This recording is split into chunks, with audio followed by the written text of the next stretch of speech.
Who do you want to see Kentucky basketball beat the snot out of this upcoming season? We throw out some teams on today's episode of Locked On Kentucky.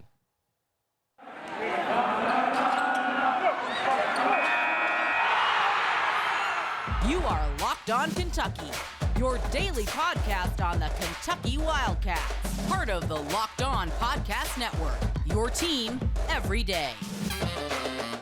All right, what's going on, Big Blue Nation? Welcome on in to Locked On Kentucky, your daily Kentucky Wildcats podcast. I'm your host, Lance Dawe, writer for Sports Illustrated for various SEC-related things, but on this podcast specifically, we take a dive into all things Kentucky athletics. On today's episode of Locked On Kentucky, going to be talking about some opponents that you guys said you would want to see Kentucky play. Some of you said you want to see Kentucky just destroy them this upcoming season. We're going to be talking about that. We're also going to be talking about the comments that Dante Allen made just a couple of days ago, transferred to Western Kentucky, and then decided to stir the pot a little bit on social media. And then finally, we're going to be discussing Will Levis, the Kentucky quarterback. CBS Sports released a mock draft, the 2023 NFL mock draft, and believe it or not, they have Will Levis not just going in the first round. No, they've got him going first overall. First overall. If you're not following us already, go ahead and follow us on our socials at Locked On UK on Twitter, also on Instagram at Kentucky Podcast. Let's go ahead and get into it. So I tweeted out, also went to Up Rafters, also went to YouTube, went to a bunch of different places to ask you guys the same question. Who do you want to see Kentucky play this upcoming season? And it does not necessarily have to be somebody that's going to be on the schedule. Just wanted to get your thoughts. Is there a team out there that you would like to see Kentucky play? Because I've been thinking about this a little bit recently.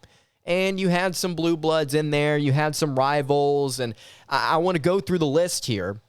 And I want to start with the most popular answer, Duke. A lot of you said, I want to see Kentucky play Duke. Some of you said puke. Some of you said, I want to see them beat Duke by 30. That's okay. I understand that.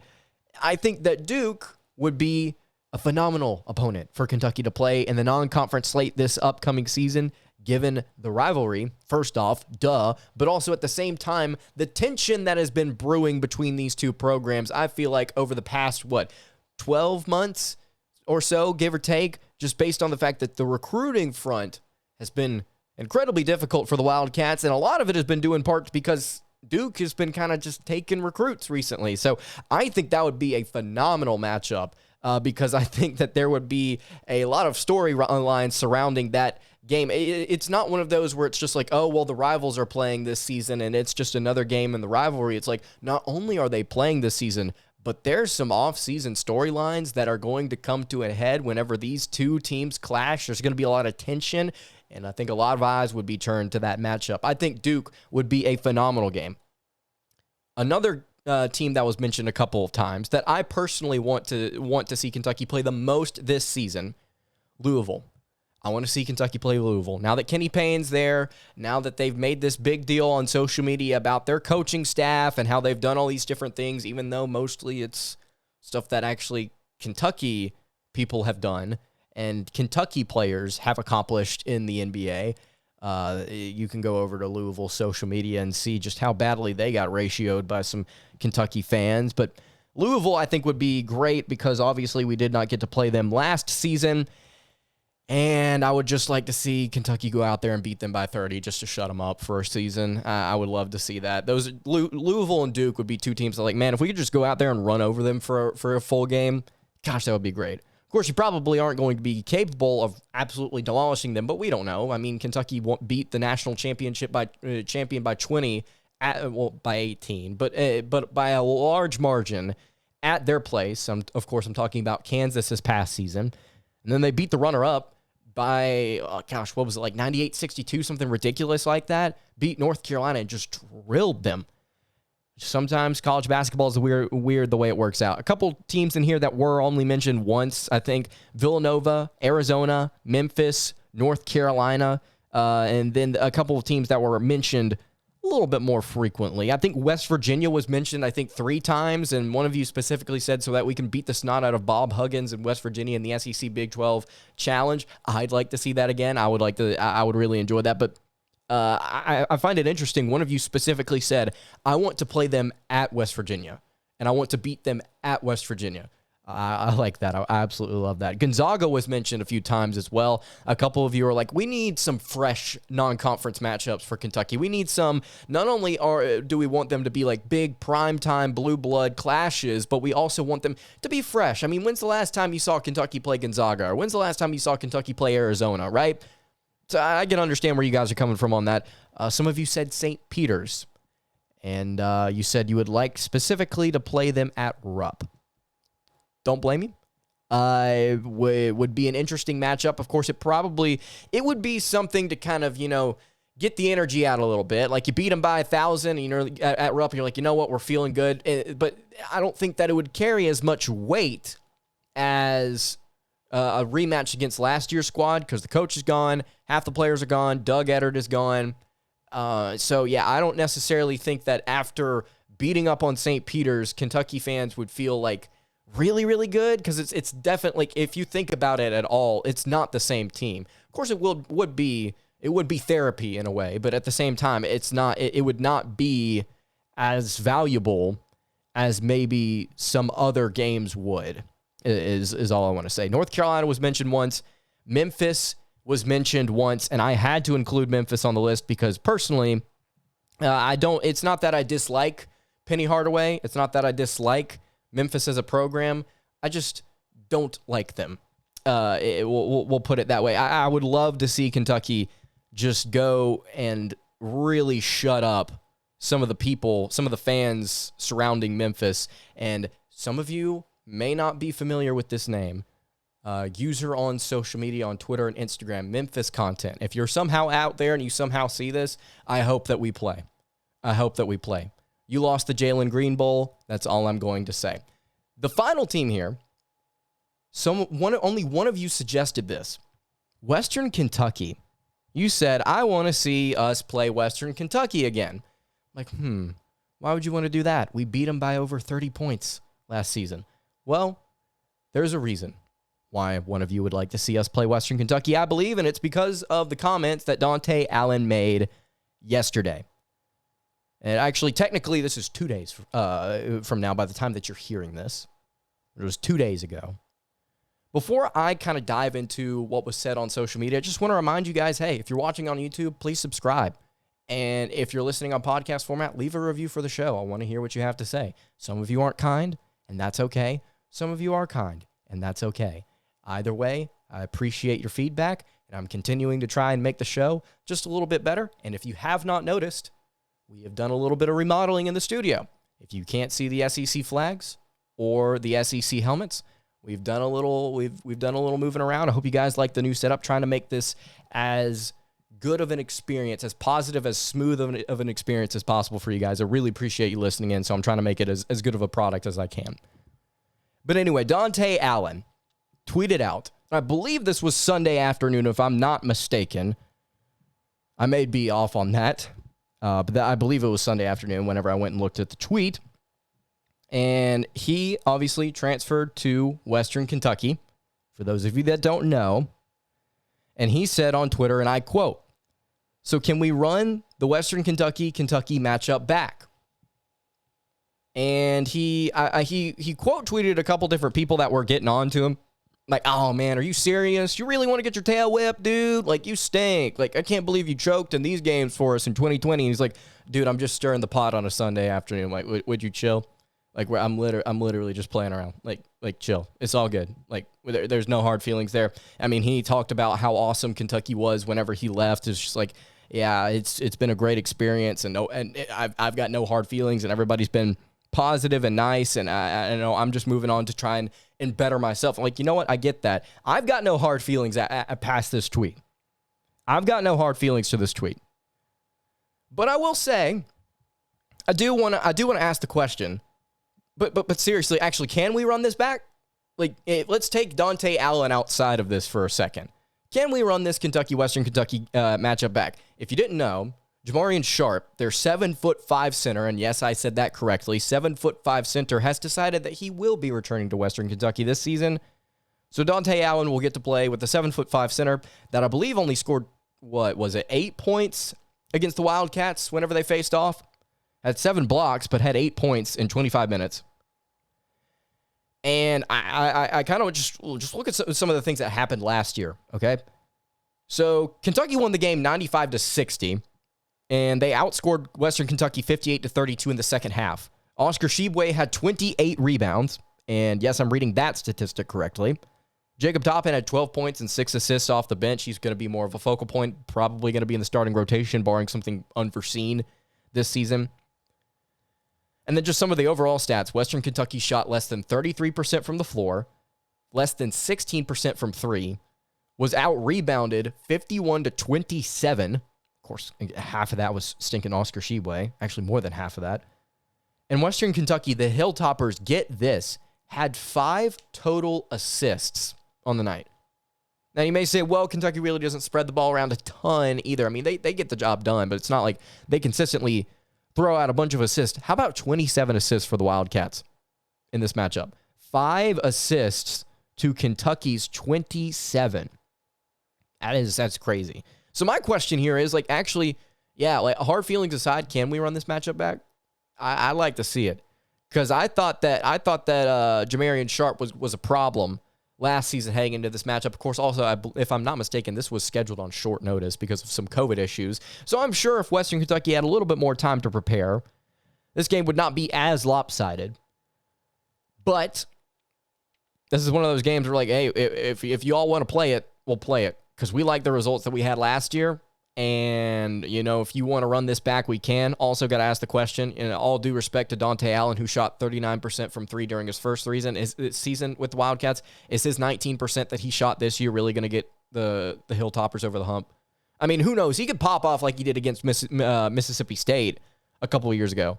And again, he has the potential to be a really good shooter. So who knows? But I'm just I don't know if Western Kentucky would be keeping up in this game. Again, all due respect to Allen, all due respect to the Hilltoppers. I mean, they're not a bad team, certainly. I mean, anytime you got a 7'5" guy on the floor, you got a shot. So yeah, to answer Allen, yeah, let's run it back. Cool, I'm cool with that. That would be fun. The headlines in those games that game would be entertaining as well. And then one more thought here, just completely random.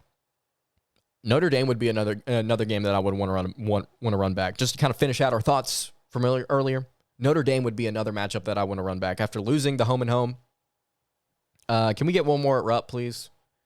Because Kentucky was losing to everybody in 2020. I'd love to see us get them at Rupp again, and get to kind of manhandle them, because I believe we would.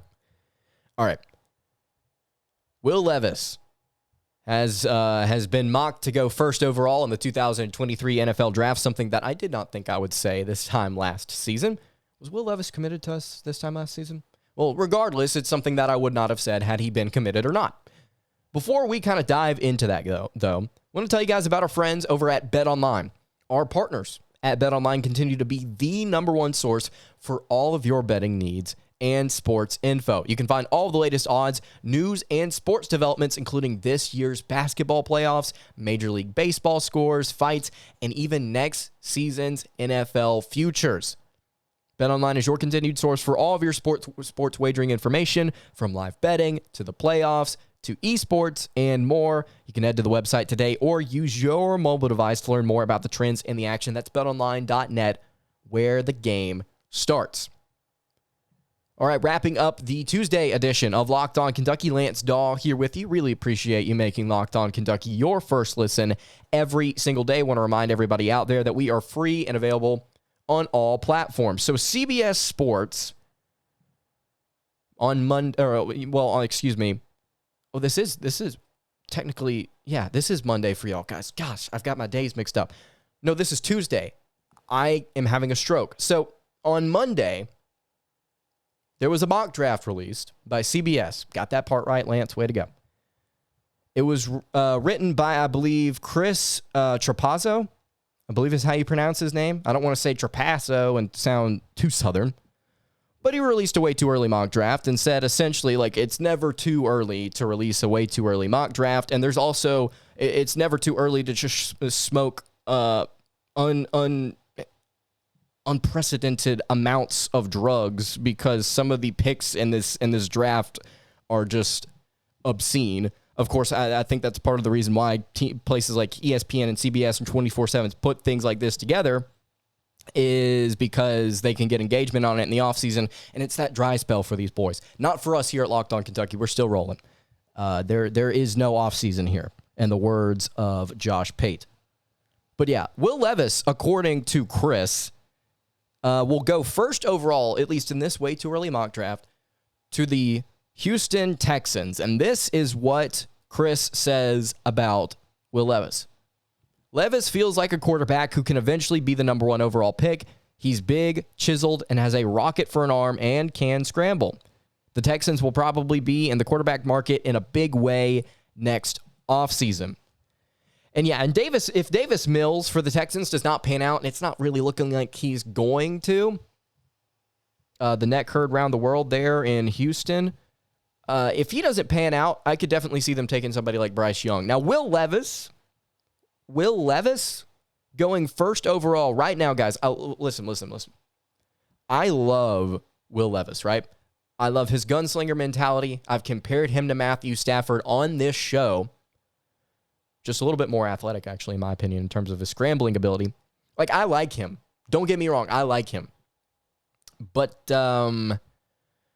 I don't see him right now. I could see him potentially as a first-round guy. I don't see him as the best quarterback in next year's draft. Now, that's awesome that somebody at CBS, an analyst, thinks so. But this was taken by me as more of off-season content for the boys to enjoy and to get excited over, rather than an actual legitimate take that is founded and reasonable. Now, this is reasonable to an extent. Like, don't get me wrong, Levis is a good quarterback. He's a good quarterback. Also threw the most picks in the SEC last season, or tied for it, if I'm not mistaken.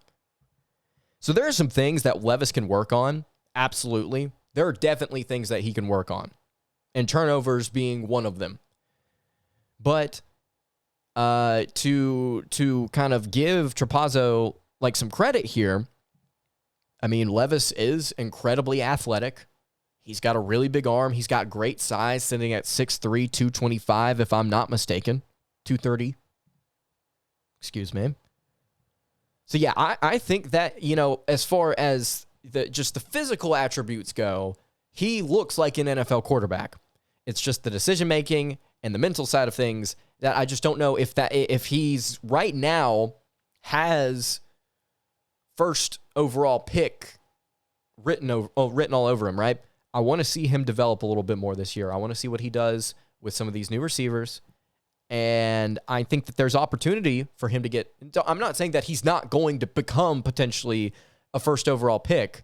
I'm just saying right now, based on how people operate, how these social media companies and how like places like CBS and ESPN operate in the offseason, I think this is, in the words of Dante Allen, just to stir the pot a little bit on a relaxing afternoon. So that's the way that I perceive it. And if you disagree, if you're like, no, Levis is going first overall and he's going to be a first ballot Hall of Famer here in half a decade, then like roll tide. And I say that as a joke. I mean, we've got the SEC flags up here. Just let me do my thing. But like, I want to see him become that. But as of right now, I don't think that the film nor the numbers back this projection up. All due respect. And again, I believe he has the potential to become what this projection says. Also, something I want to point out here, CBS Sports doesn't even have Kentucky in their preseason top 25. So what does CBS know if they can't be consistent? I mean, we try and be consistent here. I'm not saying that I'm perfect and I'm going to be consistent all the way through, but I'm just saying, like, I'm just kind of making a joke. All right, I think that's going to do it for today's episode of Locked On Kentucky. Hope you guys appreciate the new setup. Hope you guys appreciate the content. Again, if you've got questions, comments, concerns about anything, you could just ask me a question and I may dedicate a whole segment to it on a show. All you got to do is ask. If you got a thought, leave a thought in the YouTube comments, or you can hit us on the socials. That's going to do it for today's episode of Locked On Kentucky. You can follow the show on Twitter at LockedOnUK. You can follow me on Twitter at LanceDawe_, and you can follow the show on Instagram at Kentucky Podcast. I will see you all tomorrow for another episode of Locked On Kentucky. Hope you guys have a great rest of your day, and God bless.